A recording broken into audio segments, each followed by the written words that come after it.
Hello friends, welcome to रक्षा परीक्षा। My name is ध्रुव शर्मा। आज हम एनडीए एग्ज़ाम के लिए फॉर्मूला शीट का रिवीजन और एनालिसिस करेंगे, जिससे आप केवल 2 से 3 दिन के अंदर अपने मार्क्स में 30 टू 40 नंबर इंक्रीज कर सकते हैं।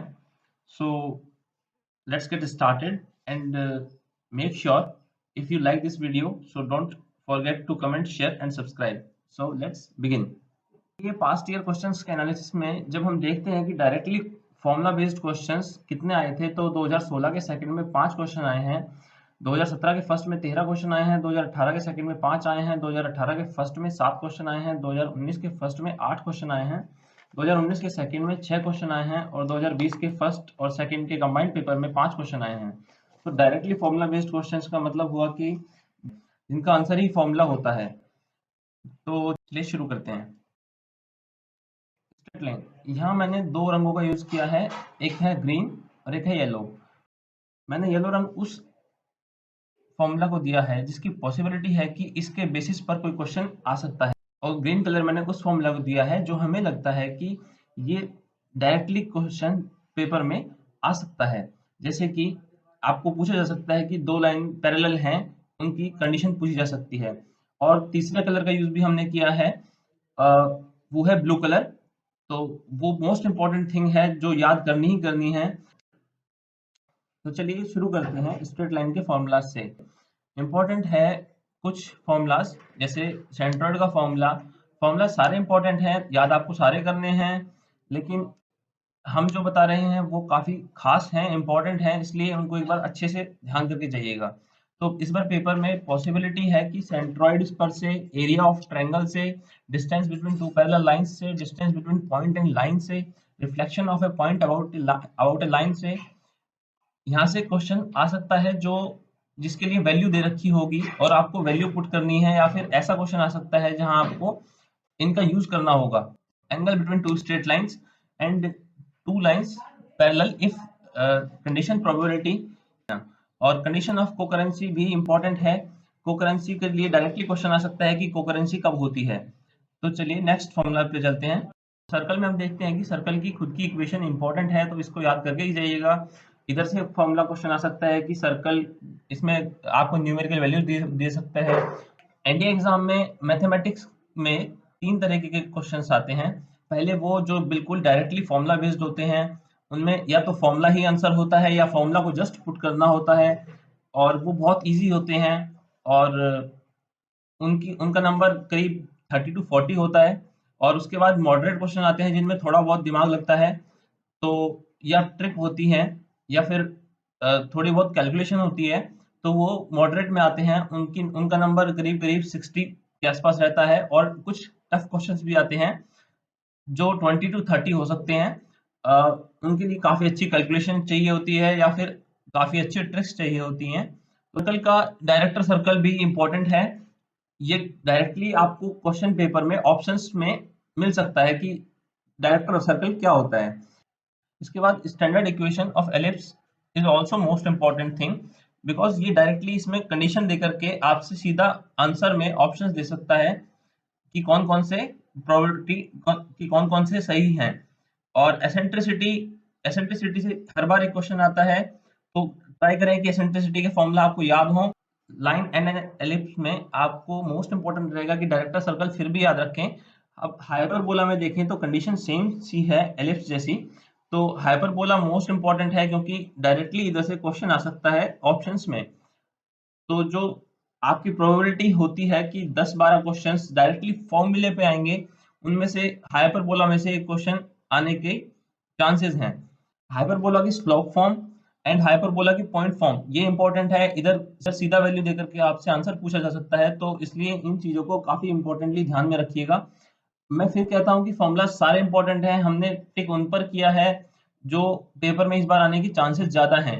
इसलिए फॉर्मूलाज आप सारे रिवाइज करके जाइएगा, काफी इंपॉर्टेंट फॉर्मूलाज हैं। फॉर्मूलाज आप सारे रिवाइज करके जाइएगा।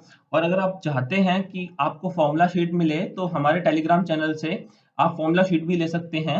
हिंदी मीडियम और इंग्लिश मीडियम दोनों के लिए अवेलेबल है फॉर्मूला शीट। तो रक्षा परीक्षा सर्कल नाम से टेलीग्राम चैनल है, तो आप वहां जा सकते हैं, और उसका लिंक मैं डिस्क्रिप्शन में भी दे दूंगा। स्टैंडर्ड लिमिट्स भी आपको सारी याद करनी पड़ेंगी, जैसे limit x tends to 0 sin x upon x, और इनके इनवर्स भी याद करने पड़ेंगे। तो ये सब काफी इंपॉर्टेंट हो जाता है फंक्शन के मामले में, और आप इनको छोड़ नहीं सकते बिल्कुल भी। एक्सपेंशन भी आप याद कर सकते हैं। एक्सपेंशन याद करने के लिए आपको थोड़ा टाइम देना पड़ेगा, लेकिन एक्सपेंशन भी याद हो जाएंगे। कई बार एक्सपेंशन फॉर्मूलाज में लगते हैं जब हम क्वेश्चन को सॉल्व करने जा रहे होते हैं, तो ये ट्रिकी क्वेश्चंस में या टफ क्वेश्चंस में आते हैं। तो नेक्स्ट स्लाइड पर चलते हैं।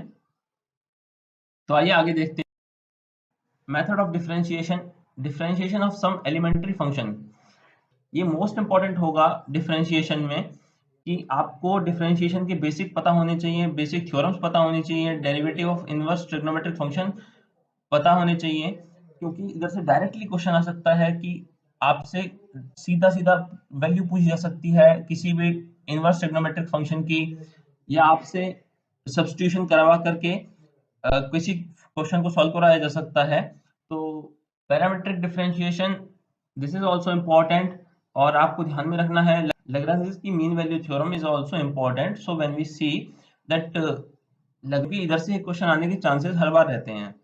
Indefinite integration, this is the most important thing I would like to say, कि आप इसको नोट कर लीजिएगा अपनी कॉपी में। आप इन फॉर्मूलाज को कम से कम 5 से 6 बार अपनी कॉपी में लिख लिख करके याद करिएगा, क्योंकि इंडेफिनिट इंटीग्रेशन से क्वेश्चंस आते हैं, 5 से 6 क्वेश्चंस आते हैं, और वो डायरेक्टली सिर्फ इस बेस पे होते हैं कि उनमें सॉल्व करने के लिए या तो कोई बेसिक फॉर्मूला लगता है, या फिर सिर्फ या तो मेनली फॉर्मूला पर ही क्वेश्चन आ जाता है जो हम पढ़ते हैं, या फिर बेसिक फॉर्मूला लगता है, और उस बेसिक फॉर्मूला के यूज से आपका आंसर 2 या 3 स्टेप्स में आ जाता है। तो मैं आपसे यही कहूंगा कि इंडेफिनिट इंटीग्रेशन को बिल्कुल मत छोड़िएगा, और इसके सारे फॉर्मूलाज एक बार दिमाग में इम्प्रिंट कर लीजिएगा, क्योंकि ये मोस्ट इंपॉर्टेंट थिंग है। चलिए आगे देखते हैं।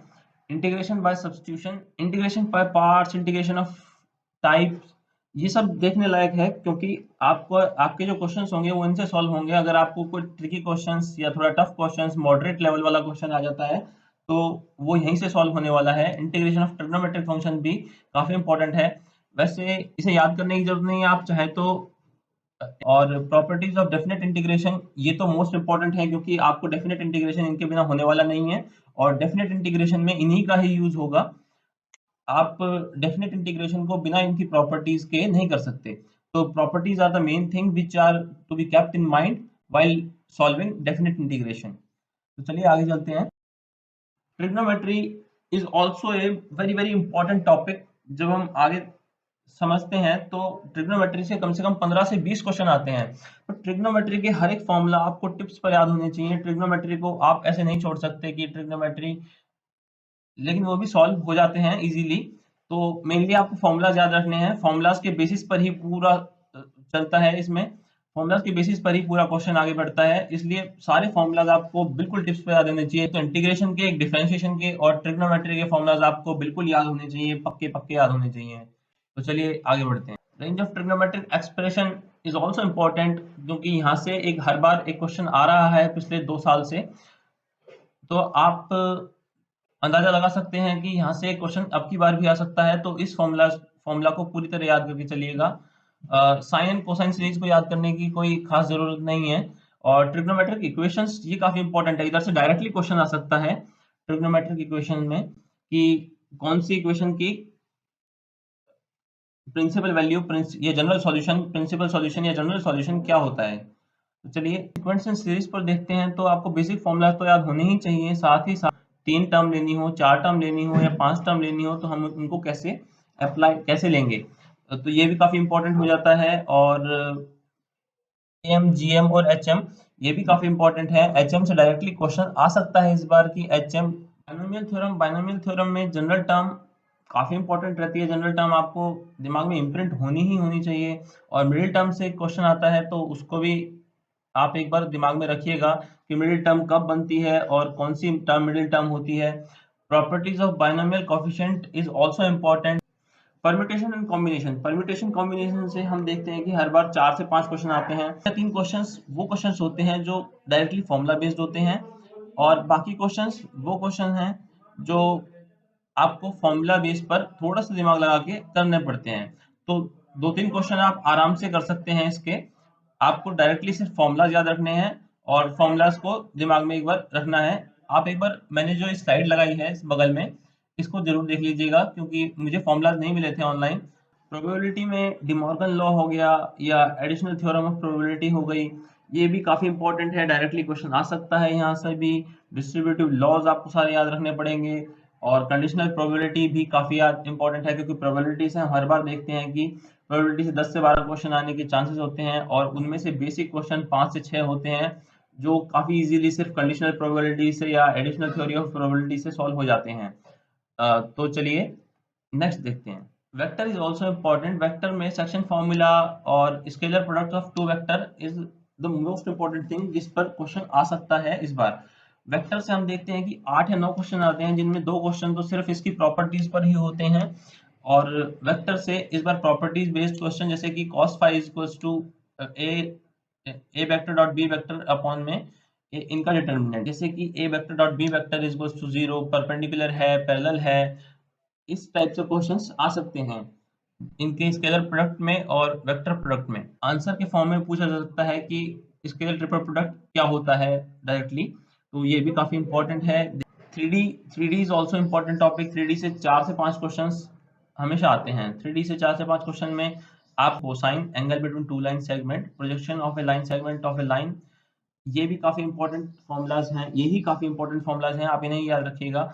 और इस बार चांसेस है कि इंटरसेप्ट फॉर्म डायरेक्टली आपसे फॉर्मूला के रूप में पूछ ली जाए, फॉर्मूला के फॉर्म में पूछ ली जाए। फॉर्मूलाज सारे ही काफी इंपॉर्टेंट हो जाते हैं, एंगल बिटवीन टू प्लेन्स हो या फिर एंगल बाइसेक्टर हो, क्योंकि यहाँ से हर बार 2 से 3 क्वेश्चंस जरूर आते हैं। एंगल बाइसेक्टर से पिछली बार भी क्वेश्चन आया है और फैमिली ऑफ प्लेन्स लाइंस में स्क्यूलाइंस भी इंपॉर्टेंट है। स्क्यूलाइंस में एक या दो फॉर्मूलाज इंपॉर्टेंट है जैसे कि इसका line line segment form as well as हम देखते हैं कि short distance form for lines, ये भी काफी इंपॉर्टेंट हो जाता है जब हम पैरेलल लाइंस के बीच में डिस्टेंस निकालते हैं। इसके बाद हम स्फीयर को देखते हैं, तो स्फीयर की इक्वेशन काफी इंपॉर्टेंट है, इसे याद रखना बहुत जरूरी होता है। स्फीयर से हर बार क्वेश्चन आ रहा है पिछले 2 साल से, तो स्फीयर को आप एक बार जरूर अपने दिमाग में रखिएगा। और फंक्शन में तो प्रिंसिपल वैल्यूज को जरूर देख कर जाइएगा इनवर्स ट्रिग्नोमेट्रिक फंक्शन की। इनवर्स ट्रिग्नोमेट्रिक फंक्शंस की प्रिंसिपल वैल्यू, डोमेन और रेंज ये काफी इंपॉर्टेंट हो जाते हैं, तो इसलिए इन्हें देख कर जाइएगा। हर एक inverse trigonometric function, basic inverse trigonometric function की डोमेन रेंज आपको बाय लैंग्वेज याद होनी चाहिए। तो चलिए आगे देखते हैं। इनवर्स ट्रिग्नोमेट्रिक फंक्शन से 2 से 3 क्वेश्चंस आते हैं, वो डायरेक्टली फॉर्मूला बेस्ड क्वेश्चन होते हैं, इसलिए फॉर्मूलाज को बिल्कुल ध्यान में रखिएगा। जो जो इंपॉर्टेंट फॉर्मूलाज हैं उनको मैंने अंडरलाइन कर दिया है और फिर भी सारे formulas, all the formulas are important, तो एक बार सभी फॉर्मूलाज को देख कर जाइएगा। और 15 से 20 क्वेश्चन आते हैं स्टैटिस्टिक्स से। अगर आप स्टैटिस्टिक्स में चाहते हैं कि आपके अच्छे नंबर आए तो फॉर्मूलाज आपको एक बार सारे टिप्स पे याद होने चाहिए। जनरल टर्म, मिडिल टर्म और मीन, मोड, मीडियम कैसे निकालते हैं, हर एक चीज के बारे में पता करके जाइएगा। सेट रिलेशन फंक्शन की सारी प्रॉपर्टीज मोस्ट इंपॉर्टेंट हो जाती हैं। सेट रिलेशन फंक्शन से हमेशा 4 से 5 क्वेश्चन आते हैं, तो सेट रिलेशन फंक्शन को आप नेगलेक्ट नहीं कर सकते। सेट रिलेशन फंक्शन आपको इजीली नंबर प्रोवाइड कराता है, इसलिए सेट रिलेशन फंक्शन को हमेशा अपने माइंड में रखिएगा। आपकी बहुत हेल्प करने वाले हैं किसी भी क्वेश्चन को सॉल्व करने में। और लास्ट में यही कहूंगा कि सभी फॉर्मूलाज को 3 से 4 बार एटलीस्ट रिवाइज करके जाइएगा। फॉर्मूला शीट, आप फॉर्मूला शीट हमारे टेलीग्राम चैनल पर से ले सकते हैं, लिंक मैंने डिस्क्रिप्शन में डाल दिया है। लास्ट डेज में सिर्फ फॉर्मूलाज रिवाइज करते हैं तो आप इजीली 15 से 20 क्वेश्चन सही कर सकते हैं अपने। यही कहेंगे कि फॉर्मूला शीट काफी इंपॉर्टेंट होती है, इसलिए फॉर्मूलाज को कभी भी नेगलेक्ट मत कीजिएगा। फॉर्मूलाज के बेसिस पर काफी क्वेश्चंस इजीली सॉल्व हो जाते हैं, तो इसलिए सभी फॉर्मूला, सभी बेसिक टिप्स को याद रखिएगा। और and thank you for watching Raksha Pariksha. तो चलिए इस वीडियो का एंड करते हैं और जय हिंद।